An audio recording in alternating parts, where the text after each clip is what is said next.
Welcome back to Good Morning Kenya. You're watching Eye on Politics. My name is Mike Migwe, and today we look at politics and everything in between. The political landscape is heading into a crescendo, given that we are at the start of the year, but the political temperatures are rising.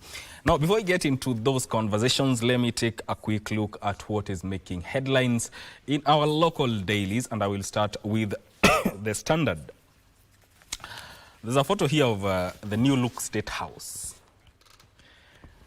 And the headline here says, quote in quote, "Not our State House." The new design of the State House on the Hill, which strips away its colonial heritage for a modern flat roof look, has fueled criticism, with Kenyans raising concerns about erasing historical identity. That story is told on page page 6 of the Standard newspaper. You can read it in detail. They're saying here, gone is the distinctive red roof that had long been the hallmark of the 116-year-old structure. The government has remained tight-lipped about the cost of renovation. That story, you can read it on page 6 of the Standard newspaper. Shah assures mothers of free delivery. That story is told on page 16 of the Standard. And also, a fight against bars near schools almost getting lost. You will read that story on page 8 of the Standard newspaper. On the front page of the Daily Nation, coalition shopping.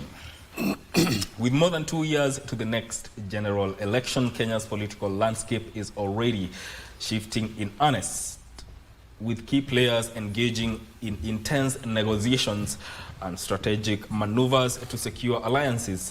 Behind closed doors, power brokers are shopping for parties and coalitions that could determine the country's future leadership. From secret meetings to public endorsements, the chessboard is set, and the moves to secure a place at the high table are underway. Read that story on page 4 and 5 of the Daily Nation. Of course, this is what is captured. The photos of the president, Raila Odinga, and other political bigwigs within the country are captured here. Inside the plan to enroll 15 million learners in Taifa Care, the government is upbeat about meeting its target of enrolling over 15 million learners in both public and private schools in the health insurance scheme. That story is told on page 10 of the Daily Nation. On the front page of the Star, Ruto rides on sugar deal for votes. That is, with new state support, the industry has been thrust into the center of president's re-election bid. That story is told on page 4 and 5 of the Star newspaper. Up to 60% of Savannah decimated by wildfires. Another story that is making headline here is suppliers owed by City Hall to wait longer as assembly okays 1.2 billion shillings.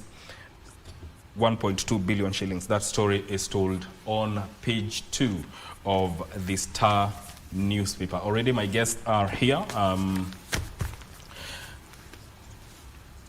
Joined by Ishmael Nyaribo, who is a constitutional lawyer. Welcome to the program. And also, I'm also joined by Imran Mohammed, who is a youth leader. Karibu sana. Thank you for having me. And also I'm joined by Kevin Osido, who is a governance and evolution specialist. Welcome to the program. Thank you so much. And Eric Muturi, a political analyst. Karibu sana to the program. Good morning. Karibu sana. Now, thank you. Let's start with this. What do you think of the new look State House? Let me start with you, Nyaribo. Well, I think thank you, Mike. You are starting with the wrong person, because in terms of aesthetics, I don't know what looks beautiful and what doesn't in terms of state houses. I can imagine a house that looks beautiful, there is my concept of it. Yes. But in terms of state house, I honestly don't understand. I don't think the new look is appealing. Probably we are not used to the designs yet, but You know, we are used to those antique houses. And the antique houses, they are not always bad. If you look at major universities that were built in the 1800s, they've never tried to touch those houses. You know, they leave them as they are, and then you bring other projects besides the old houses. The old houses speak a lot of stories. You cannot try to crush colonialism by bringing down a building. It is totally useless. I saw that happen in the United States when they were bringing down, you know, all those artifacts. But I tend to believe that the State House, the way it is actually, has been a good icon. And I am sure, or rather, at least 70–80% sure that the issue of renovations was because of procurement. It wasn't that they need to improve the image. That must be a procurement issue, and if you dig deeper, you'll be surprised that a lot of money is going to wrong quarters instead of actually. They should have renovated the house the way it is and probably do a different one besides without having to touch that one. Osido, does it detach itself, when you look, does it detach the State House from its historical aspects of it? Mike, the conversation in my view should be the so what question. Yeah. Why is it important? Why is it necessary? Must it be done? What is the context? What is the value? Is it necessary? And if I was to probably look at those questions in details, my answer would be no. And especially if you look at the state of affairs of Kenya as a country and Kenyans as Kenyan citizens, and that the state of the economy is not doing very well. And that does not therefore mean that the government should not do its business. But then the business, in my view, should not be renovations. Because we are talking State House in Nairobi, but in all the other regional state lodges, there's also been renovations and buildings going on, including other new areas where President William Ruto and his government decided that they want to have places where they can meet people and where they can be able to engage, including just last week we saw the president in Kakamega, where they had he had a lengthy stay and with a cabinet meeting at Kakamega State Lodge. So you ask yourself, what value of investment has gone into preparing these places to be able to make them fit for the president and his cabinet, including the people that he wants to meet. Remember that I think one of the heads of states even met him outside Nairobi, and that is not little. Already we are hearing that that particular trip, just for Western Kenya, costed Kenyans over 180 million. So whether fit for purpose or not, I think that President William Ruto should have been much more closer to, you know, engaging with the wishes of the Kenyan people, while of course dealing with other issues that would give him a legacy. If you were to ask Kenyans in the next few years, what do you remember President William Ruto for? I don't think they will talk about State House, state lodges, and all those things. Kenyans are much more concerned with service delivery. And so the value, therefore, in my view, in terms of answering some of those questions should be, how does that relate to health care, education, security, infrastructure, among many other things that Kenyans expect that State House should provide the space for those decisions to be made. But as my good Wakili friend says, procurement issues. And I think that this was also a big conversation when President William Ruto took over the reins of power. But underlying the issue is what is a space of public participation? Exactly. Because this is something that President William Ruto will not carry to his village. You know, it is a State House. It will stay there for posterity forever and ever, and hence the reason why I think we're also referring to the other historical buildings and artifacts that have been part and parcel of this. So maybe moving forward, Kenyans should have a voice in terms of their views, even in the design. Sometimes I see some government agencies putting adverts requesting Kenyans to, you know, share ideas in terms of what would this look like. Remember, Mike, there's a time we're even talking about a national dress for Kenyans. It was posted in the newspaper. Why must it be different for State House? So a lot of conversations, but again, we leave it for Kenyans to decide. You know, Muturi, this comes as a country is grappling with the mounting debt. There's issue of economic hardships. But then again, do you see it? Is the government committed to its austerity measures? I think it's a question of priorities. Priorities in the sense that I saw either in today's daily or yesterday's daily, there's a story about, you know, food rationing for the Kenya Defense Forces. And ostensibly, the major reason is to save money. And so on one hand, we are saving money using food rations for our military. On the other hand, we are spending the billions renovating a state house whom no one requested to be renovated in the first place. And you know, I think State House should employ a historian. There are buildings that are protected by law. If you go within Nairobi CBD, you find some very old buildings that, you know, no one brings down. They are usually left like that because they share a sense of history for us as Kenyans. And that's the same thing with State House. You might know, Mike, that opposite State House is where the Archbishop of the Anglican Church resides, okay? And it is like that for a reason. Between State House and where the Archbishop of the Anglican Church resides is what is called Processional Way, which at some point had been grabbed by some people.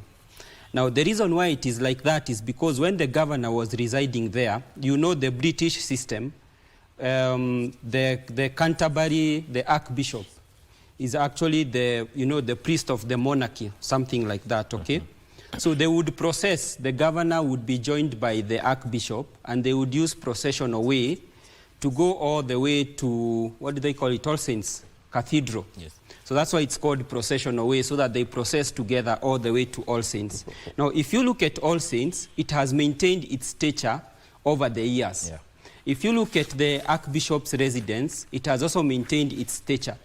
But if you look at State House now, what we are doing, and trying to bring a new look or a new feel, the question is, who does it benefit? Why do we want to lose our history over procurement issues? Because as you ask about priorities, you know, I think people get into a level where they say, okay, there is a pie here to be divided. Someone takes maybe the police pie in terms of uniform, another one takes a pie in terms of renovating State House. I think it's a question of priorities, and I think we have the wrong priorities. Yes. Now, you know, even as such, Imran, the public expressed, a section of the public expressed its dissatisfaction with the renovation. What do you think? What do you think of this? And was it the right move at this time? Well, Mike, I think there is a gap between the ruling class and the people they govern. There is a gap, a huge gap between the feelings and the ideas of the people of Kenya and the ruling class. And I think this is quite obvious according to the things that are happening right now. But I think we shall give the president some liberty because changes have been happening left, right and center in different regimes. Last regime, the previous one, and all other governments that came, they had the liberty to change one thing or another. So I feel like we are in a position where if His Excellency, the President, says today Kenyans are going to heaven, we will have people who will say they are not going to go to heaven because we have become a people that oppose anything and everything that comes with the president. So give me my time. So I'll say actually means I will say that let's give the president some liberty because the 2 years have passed. We are in the third year of this administration, and the political animosity, the tensions that are happening right now in this country in terms of where we are talking about the 2027 election. We are not talking about development. We are not talking about opportunities for young people. We are not talking about projects that have happened or failed. I think since this government came to office, we've been politicking from the first year all the way through to this year. So I think if we are going to question why State House has been renovated, then let's question why State House was renovated in between 2017 to 2022. Let's question why it was renovated between 2013 to 2017 and the people who were at the mantle at that time. So I believe we shall accord some liberty to the president. Osido, I saw you wanted to chime in on this, but Imran also says something. The gap between the ruling class and the people. How at this point do we bridge that? The most important thing in bridging the gap should be economic development and looking for what we call shared prosperity. So that the narrative moves from looking at the few number of people who are the most beneficiaries out of a pool of where everyone is expected to be contributing. What that means is that we have Kenyans being, all Kenyans, a majority of Kenyans actually are being taxed. Yeah. But if you look at the beneficiaries or the people who are benefiting from this base of taxation, is a very small group of people. And if you were to dig deeper into analyzing what that probably means, is you go back to the counties and pending bills, and why some of those bills that have been incurred by various governments cannot be paid by a sitting government. And it's largely because there's a small group of people that are considered to be closer to the center of power that should therefore be benefiting from the tenders, procurement spaces, and it's largely because they can sit with the ruling class and decide who gets and who does not get. And hence, even as we talk about the politics, is a bigger driver right now, that our Kenyan siasa politics is driven by money and who has the money. And so the gap between the haves and the have-nots, the rich and the poor in this country will continue to grow despite government's commitment that they are doing everything possible to bridge that gap. But of course, the second thing other than shared prosperity that we must do is to invest in macro development sectors. And I think that the Kenya National Bureau of Statistics and the National Treasury and the president has a number of advisors, including economic advisors, who should have advised that we need to look at the mega drivers of our economy. And those are manufacturing and agriculture, actually. But if you look at manufacturing, countries, most companies in this country are actually closing down. People are being sent home. There are no jobs. The youth are asking for opportunities every day. If you go to other sectors like agriculture, which is also one of those drivers of our economy, we are not doing very well. Again, the counties and their capacity aspects are dwindling every other day, including with effects of climate change, among others. And then lastly, Mike, the fact that Kenya has not done very well in terms of industrialization. Of course, we have this big program that government keeps talking about, which is called the KIPES, the County Aggregation Industrial Parks. But if you walk into any of those parks, you almost see nothing. And it's picked up from what we have seen with other governments, like industrial estates, silicon savannas and all those. But you don't see a lot of investment by government to be able to drive the economy using those particular low-lying fruits. So again, as we said, priorities are a little bit mixed and missed, but we hope that God will bless us, especially as Ishmael talks about issues of President Ruto and those who are supposed to go to heaven. So we ask that grace. Now, Mike, is Ishmael also? Imran, yes. Imran, yeah. We are here also to be known, so don't call somebody. So Imran has raised an issue which is very pertinent, by the way. Yes. And as a youth leader, and we have got to, let's just tackle it very briefly. I'll tell you, the issue of, for example, blaming William Ruto and Kenya Kwanza on renovation of State House. Of course, we should not blame William Ruto because he's not renovating it.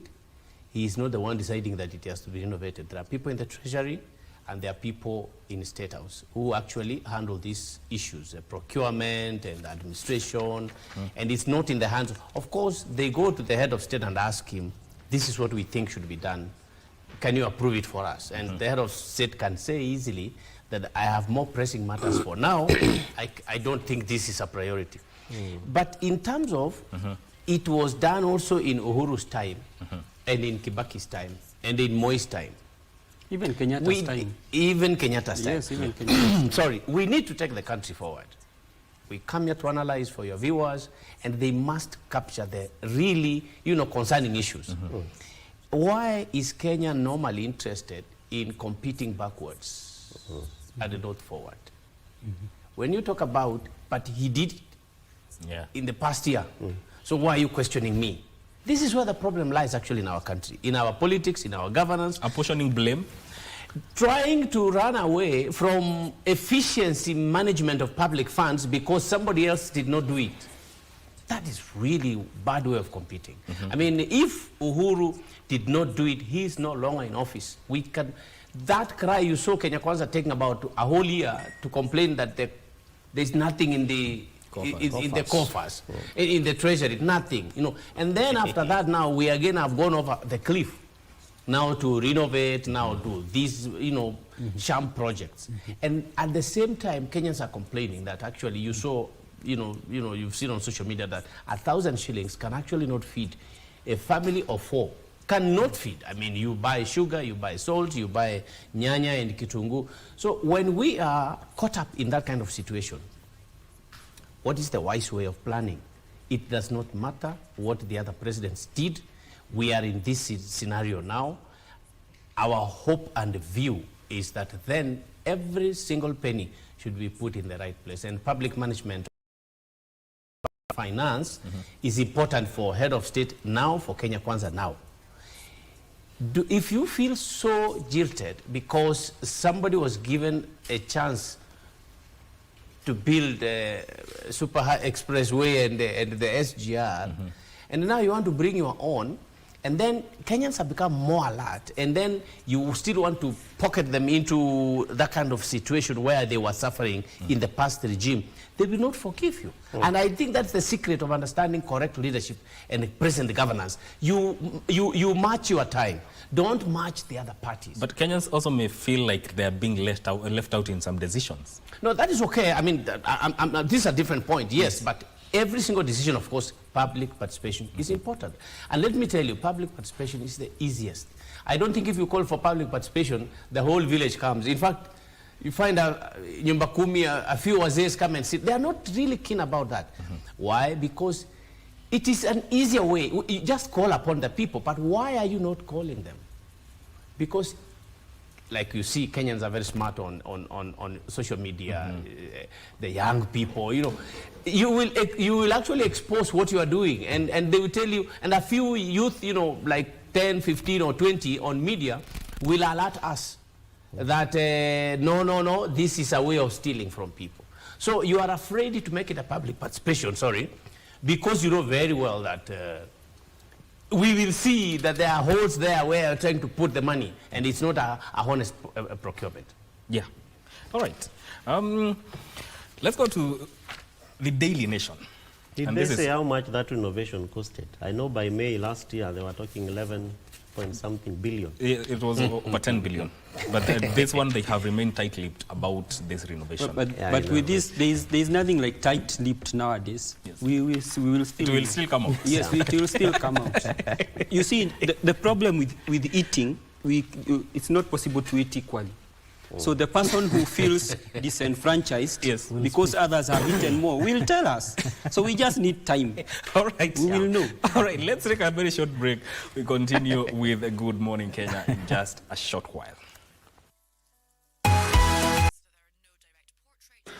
Of course, that is the Kindiki, who is chairing the Intergovernmental Budget and Economic Council at his current residence. And one of the things he has mentioned in the agenda is, one of the things they are going to talk about is the division of revenue, and they're trying to reach a consensus on how to share revenue, and also called on the county governments to support the national government in areas that involve both levels of government, some of which include the macroeconomic stability, key value chains, especially in sectors with high impact on Kenyans, investing in support infrastructure for these sectors that have high impact on Kenyans, and also matters to do with job creation, housing program, healthcare and education reforms. Of course, our reporter, who is Abdiaziz Hashim, is on ground and will keep you apprised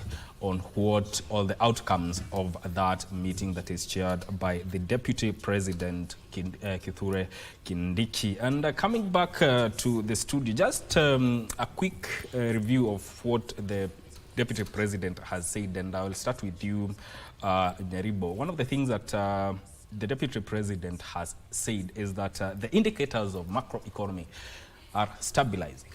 What do you think of that? Well, I do know, Mike, the truth is Professor Kithure Kindiki, as a person, is a very honest human being. I mean, I know him from the time he was at the university, and it comes out as a person who intends, who means very well for his work and for the country. So I don't want to go down the trivial aspect of what is not possible of what he has said, because he's in government and he has to say things in a certain way. You've heard him mention teething problems still, but, you know, we are working out. You know, said we need to be like Singapore. I don't know whether we are there.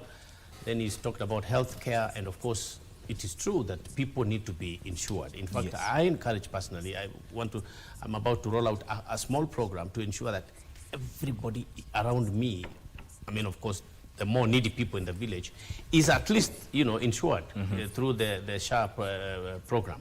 But the point here is that we have so much, Mike. We have so much. What this council is supposed to address is, when are they sending money to the devolved units? When are they sending money to the schools? Why are they holding it? He says there's a bit of delay. We need an explanation about what is this bit of delay. Is it the Treasury technocrats? Is it the Deputy President's office, which is not, of course? Is it Kenya Kwanza? Is it the State House? Who is hindering money from actually reaching, even if it's little? You know, when you say you don't want to give 350 billion, you will give 320. When are you giving it? So I think for me that is the issue. But he's at an oversight role right now, and he had to bring all these things into perspective, and I think it's understandable. But this meeting should finally resolve the issue. When will the money drop in the county government's account? That's the very important thing. And then when will schools get money? And then he should explain briefly, why do we normally have we need to know who to call out. If it is the Treasury people, we need to know it is them.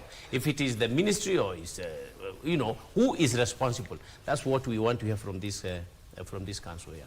Osido, the issue of county division of revenue has been thorny in this country. Are we finally going to see a case where everything surrounding this issue is finally settled now? Mike, that day will not come. No.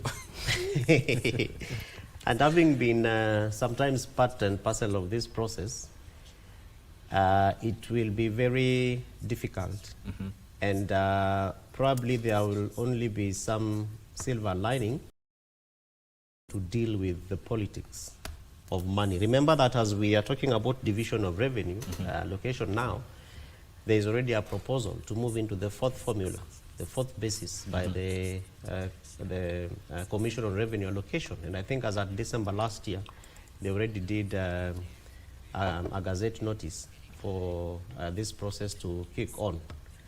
As we talk about division of revenue, there is a court, I mean a case in court over the same issue, where in fact there was between the National Assembly and the Senate, and the enjoinment of the Council of Governors, the Commission again on Revenue Allocation, and all these things. If you were to look at the depth of the matters, it is purely about politics, and the politics are of selfish interest around who is the governor today, who will be the senator tomorrow, what are the MPs doing with NGCDF, and what functions need to, you know, be done by county governments.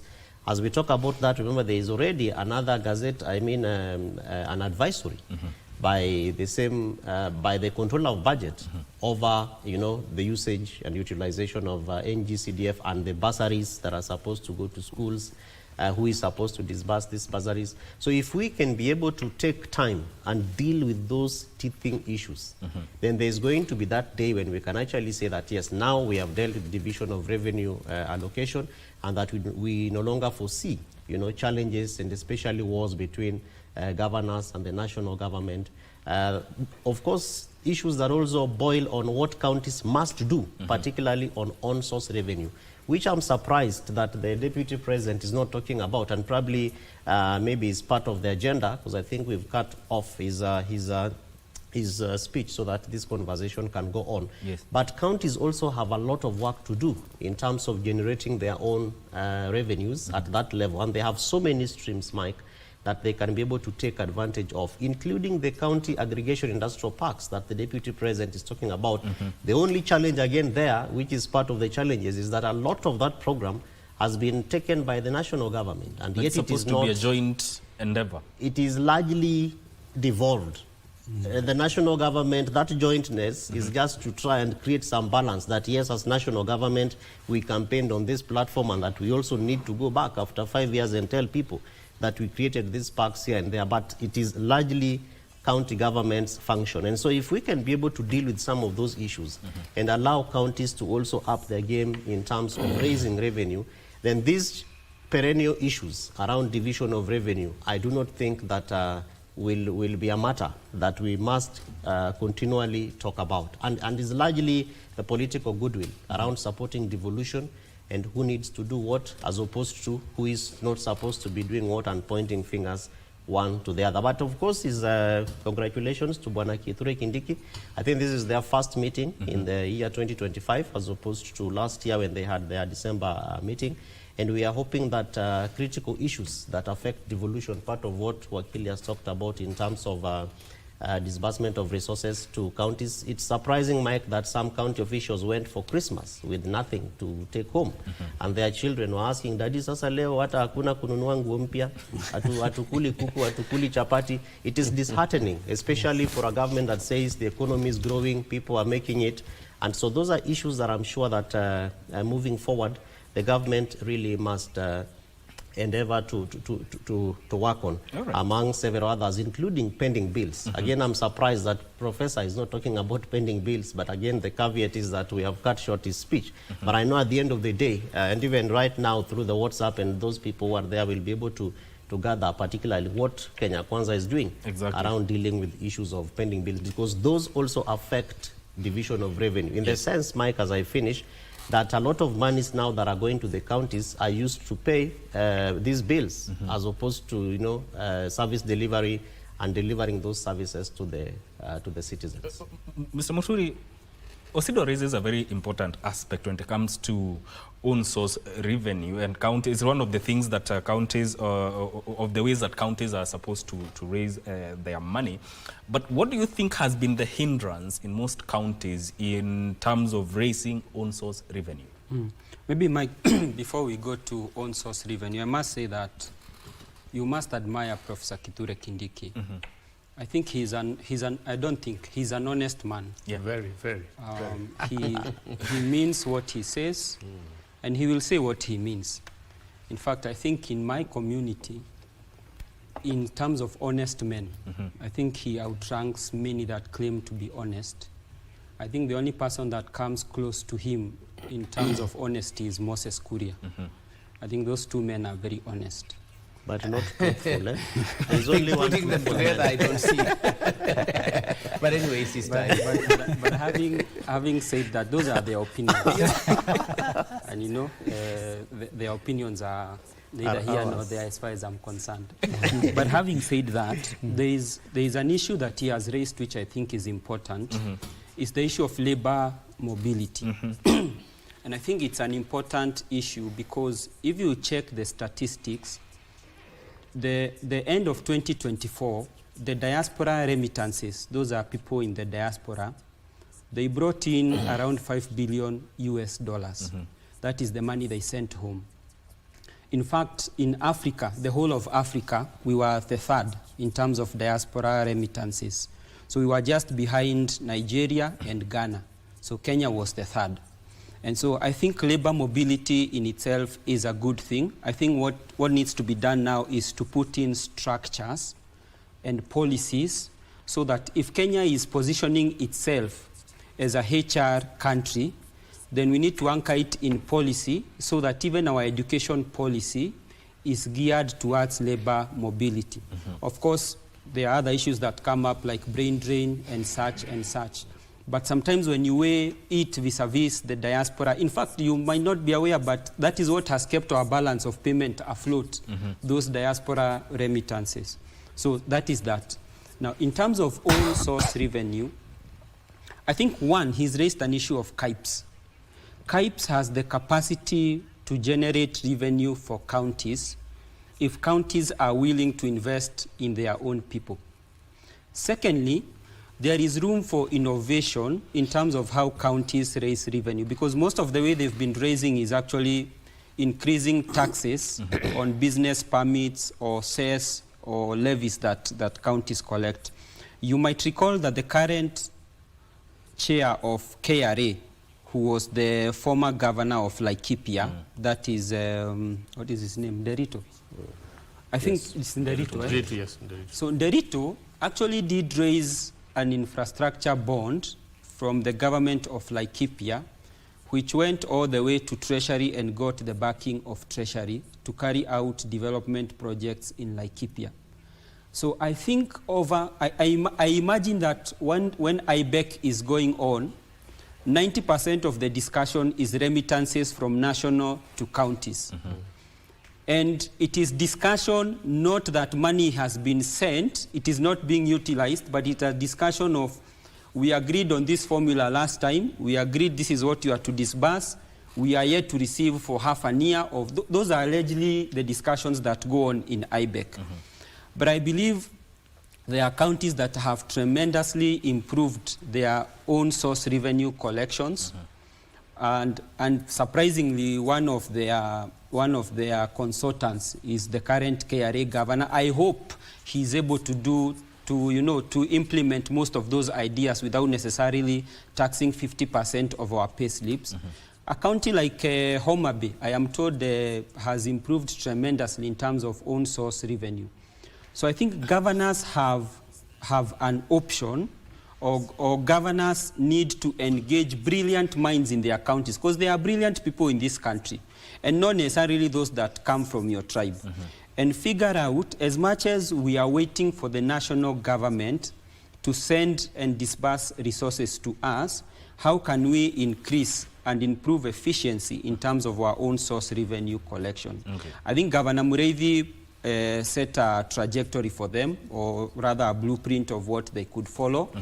But we also have, like in Kiambu County where I come from, I see groups of diaspora, people from diaspora, from Kiambu County, and they send resources either to do infrastructure, housing, and those are avenues also counties can tap into, because when you talk about an aggregated industrial park, and maybe you're seeking external investor, part of the people you want to tap into are the people in diaspora. They have the expertise, they have the capital, they can pull resources either from their own self or from other contacts that they have made in the diaspora.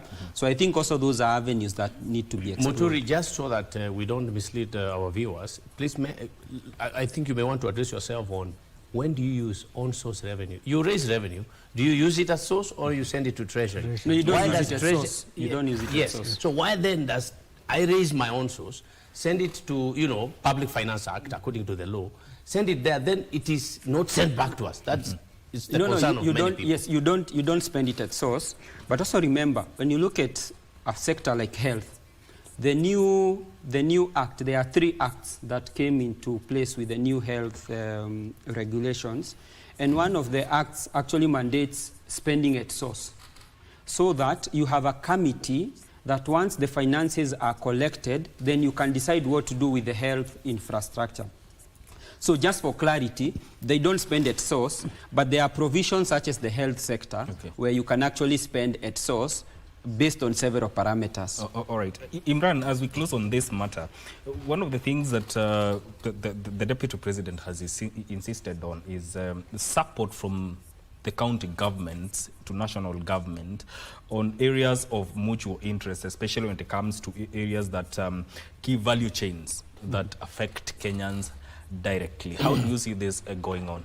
Well, if I look back at the last time when we had the former Deputy President in office, some of the governors actually were not willing to work with him because of the political division that was there. And I think Kithure Kindiki has just filled that gap. And he enjoys all the support from all county governments. And based on his caliber and his background, he is someone that can take the country forward. So I believe all county governments are now up in arms to support the deputy president in terms of, you know, taking the country forward and focusing on development issues. Plus, you can see that now he is articulating government policies well. He is explaining to the Kenyan people that what is needed to be done and the steps the government is doing. So he deserves all the support from all Kenyans, and county governments are there to support him. So I believe this is going to be a year that we project we will achieve a lot in terms of development and taking Kenya forward. Yes. Osido, you wanted to I just wanted to make an addition to what Eric spoke about rather on source revenue in terms of what else we must do. Yes. And two things. One is that county assemblies must also move very fast to pass requisite laws that will be able to bolster the executives to exert the enhancement of OSR. For example, the facility mechanism is talking about is actually called FIF, the Facility Improvement Fund. And you realize that even at the initial stages, most counties were struggling, particularly because of laws. Because for the counties to be able to effect that, a law has to be put in place. Yes, of course, there are national laws, but they have to be domiciled in the counties. Number two is we must make corruption an enemy of devolution. And therefore, ensuring that we have also mechanisms that have been put in place to deal with corruption, and that counties can be able to effectively account for the resources that go to the counties, so that when monies come, we do not want to be only reporting on recurrent expenditures, but that the services will also be delivered to the citizens, so that we deal with issues of strikes, we deal with issues where in many counties now we are seeing citizens are striking over things that are not working. And I do not think that in the manifesto of Kenya Kwanza government, their expectation was that devolution does not work. So when we see IBEC meeting, and particularly at that very high level where the chair is a deputy president, we expect that that particular strength and engagement will also trickle down, so that citizens begin to see that their counties are also at par with what the spirit of the national government is. But lastly is the fact that the Professor Kithure Kindiki is talking about consulting, collaborating, and unfortunately, he's not emphasizing the act of communicating. Kenya Kwanza government has not done very well, and this we must keep talking about in terms of communicating. So it makes no sense to effectively illustrate and explain to governors what SHIF and SHA is, and yet it is the most important thing that Kenyans are struggling with every day, that we see people walking into health facilities and they are shouting and they are being arrested and they are being, that must not happen. So we expect that Kenya Kwanza will also effectively communicate to the citizens of Kenya on their programs in the same spirit, like we have seen Professor Kithure Kindiki explaining it to people whom we think and believe are aware, so that officers of government spokesman, deputy government spokesman, all these agencies that have their communication people really communicate government's programs and projects in a manner that the Kenyan citizen is able to relate to and engage with. All right. But now, Mike, I think on the issue of communication, I don't know what government will do. As far as where I sit, I know there are 30 communication officers in government. As we speak now, there are more than 30. But if it's not working, I don't know. Maybe we need another 30. All right. That matter is done. Now let's move on to another matter. Over the weekend, a lot has happened, and it seems that politicians are window shopping for coalitions. One of the things that happened is where the former deputy president visited the NARC Kenya leader Martha Karua at her home in Kimunya, that is in Kirinyaga County. And here, the Daily Nation here is saying, coalition shopping with more than 2 years to the general election.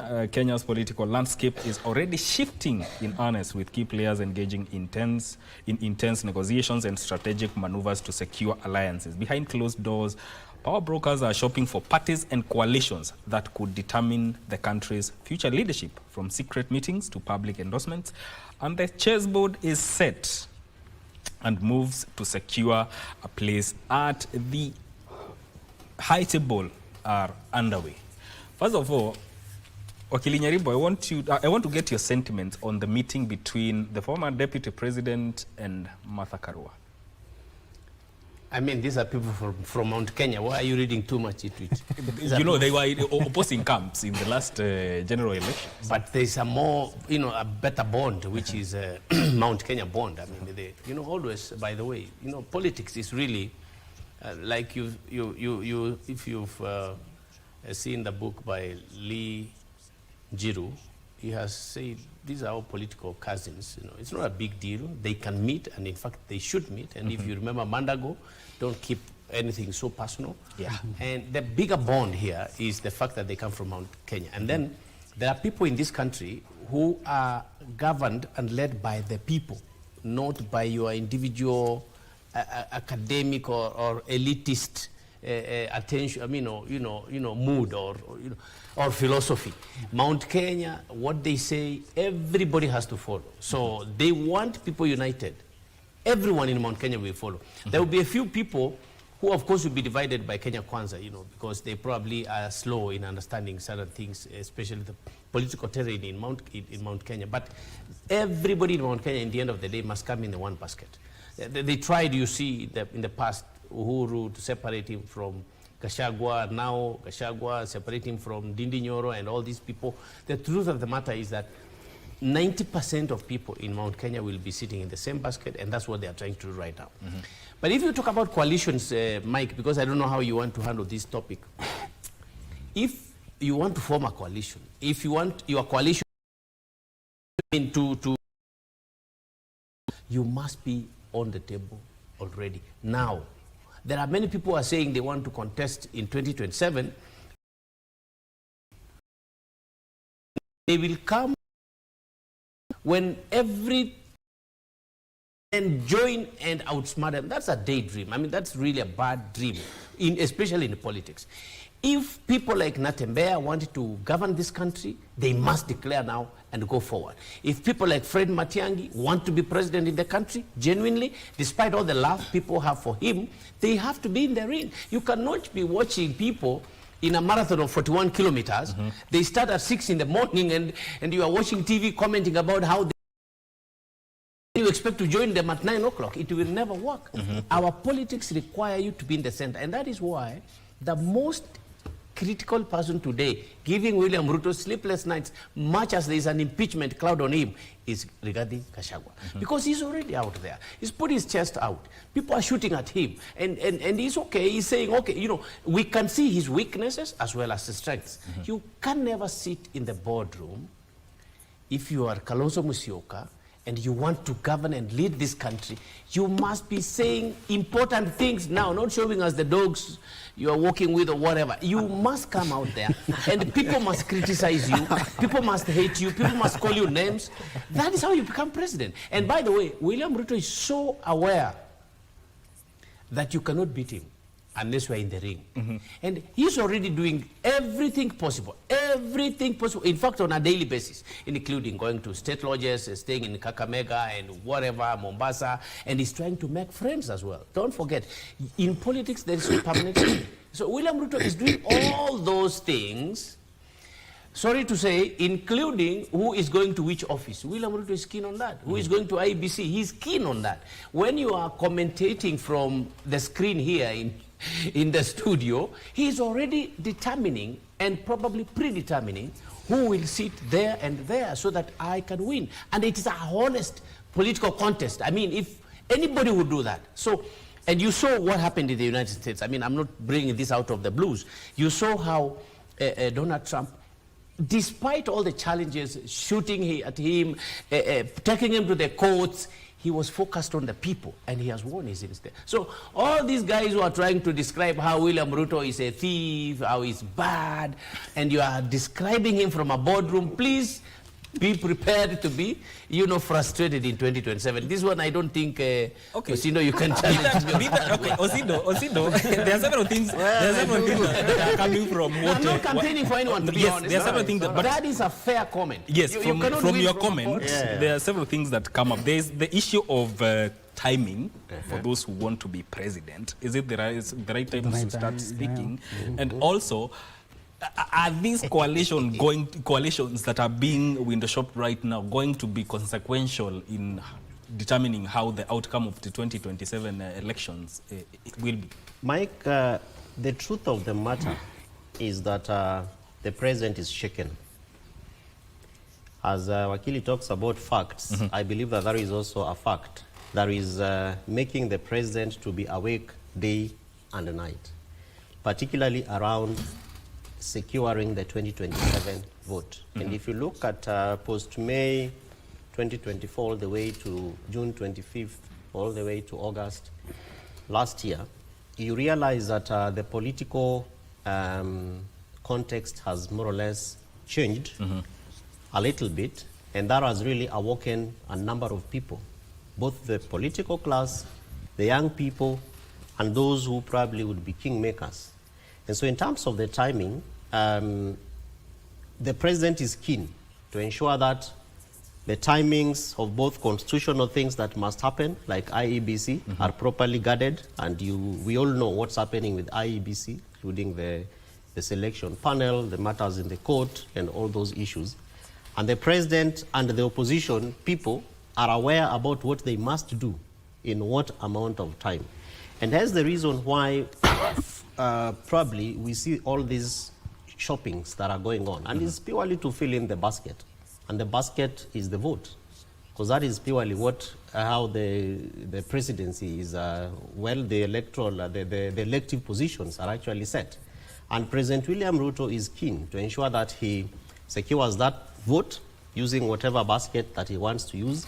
But remember that these visits that we see, for example, with the former deputy president impeached and other political leaders, must continue in the sense that what must we do to fill in that basket? And interestingly, one of those baskets that is not being shopped is the youth vote.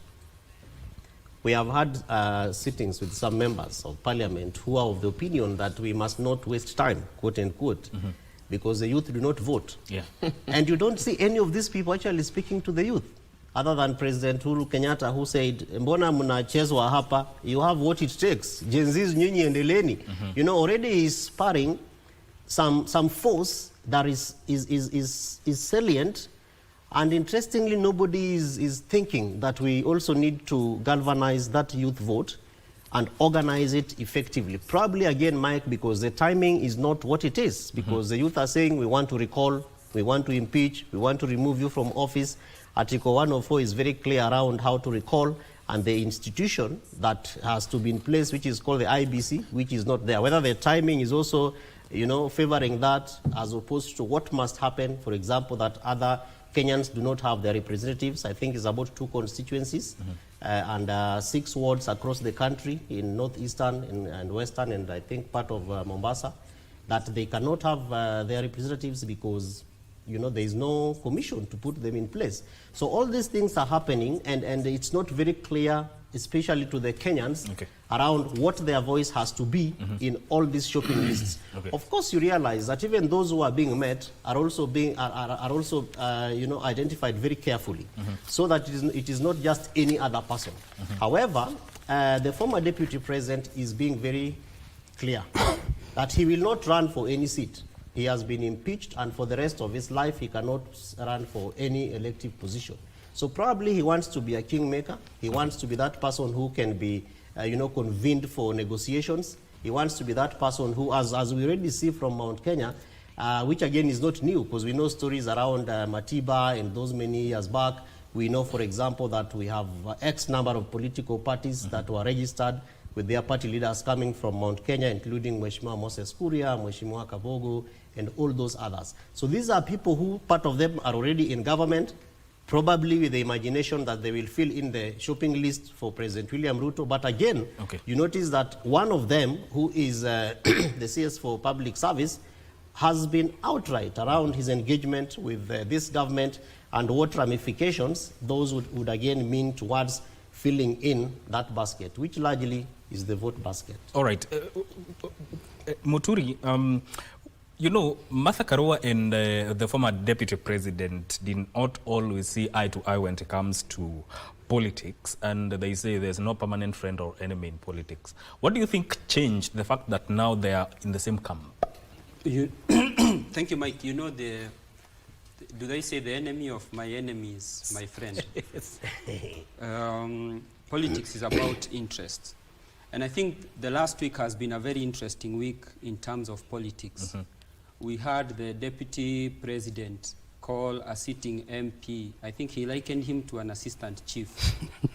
We heard the president in Western say that at the sound of his name, some people are having running stomachs, and yet mkoko hujalika maua. Then we had the chief of Wamunyoro, our kingpin, go to visit the Iron Lady in Kirinyaga with a lot of shopping. Yes. I think it's an interesting week heading towards 2027. I mean, this is what politicians do on a daily basis. Form alliances, you know, invite your enemies to your camp, eject some friends from your camp. But I must say, one of the biggest disappointments I have had this year, no, last year towards this year, is when the Gen Z protests happened and Raila joined government on his way to AUC, I imagined, you know, the way sometimes you sit back and observe political happenings, I imagined that Kalonzo Musyoka would somehow be able to pick himself up, because then he had Azimio had been left for him because Baba was going to leave. I mean, he had the perfect opportunity to craft himself towards 2027. At some point, I even had Rigathi Gachagua say that we owe him a debt as people of Mount Kenya that was procured in 2007. And I sat back and I've watched His Excellency, the former Vice President, Kalonzo Musyoka. I've watched him and I'm like, you know, there is a day of your visitation for those who read the Bible, and sometimes you can be unaware that it is your day of visitation. One, he's never set foot in Mount Kenya, but because the people of Mount Kenya owe him a debt allegedly procured in 2007, we love him very much. The people of Mount Kenya will wake up and go and vote for him, because that's the love, I mean, we have for him from 2007. I have not seen him go to the Azimio strongholds to get that vote for himself. And remember, he has supported Raila, is it 3 times now or 2? NASA, CORD? 3 times.